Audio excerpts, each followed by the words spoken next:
Look out below. Your prescription drug increases by 50% before you're on Medicare. You better not retire, man. You don't want your prescription drugs to go up by 50%, do you?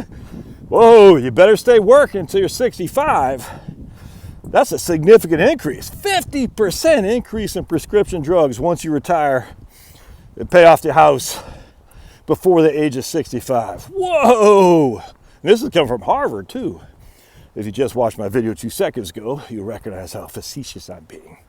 Because the facts are, if you actually look at the dollars that it costs you for prescription drugs, and off the top of my head, I can't remember if these guys are retired or not. I think they are. Actually, I don't know. It's a base, you're saying your prescription drugs go up by 50% once you pay off your home before the age of 65. And you're like, whoa, man, that's a huge increase. What the hell are we gonna do? I won't be able to get my meds. And then you actually look at the dollar amounts. It's $320 a year increase. $320, my friends. Wow. So what's happening here is you retire, you pay off your mortgage, your prescription drugs go up by 50%. Your mortgage costs you $2,500 a month, and now your prescription drugs cost you less than $30 a month increase. That's just freaking so damn stupid. All right, you gotta please know the difference between percentages and actual dollars. I used to do this all the time when I was at the working for companies, banks, and USA and whatnot. People say, "Why would I lock up my savings? 1% for CD is paying 3%.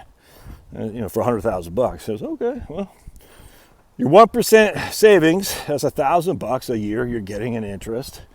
Your 3% CD is $3,000 you're getting a year in interest.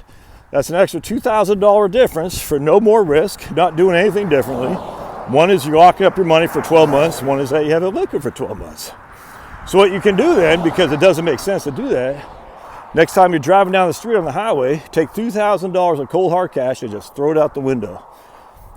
Because that's literally what you're doing by sitting there waiting for interest rates to increase. Because I've heard this so many years. Interest rates are always going to increase. Always. The federal government can't afford the debt, so the interest rates have to increase. I've heard this my whole career, man. Inflation is going to go up, and as such, we're going to increase interest rates. And I freaking bought into it hook on the sinker after Obama quantitative easing with helicopter Ben Bernanke. What a fool I was. What a fool you were. We're all fools, man.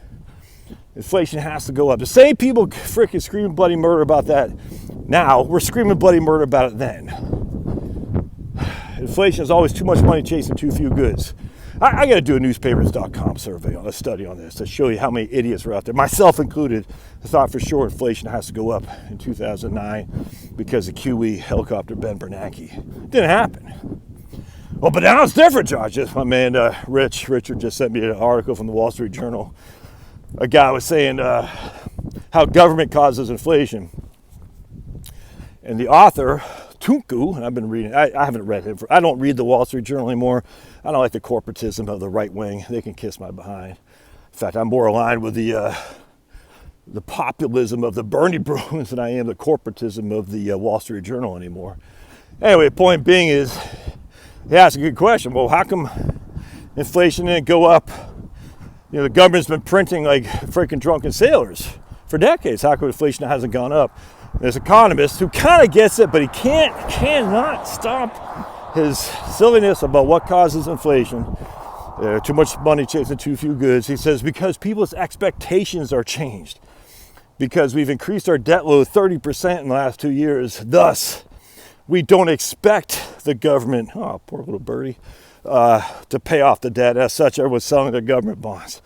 And yet, the yields on 10-year treasuries have dropped over the last 2 weeks from 2.1 back down to 1.9. That's basically a 10% roughly decrease in yields, which corresponds with an increase in the price of the bonds, which means more people are buying the bonds and selling, so the price goes up and the yields go down.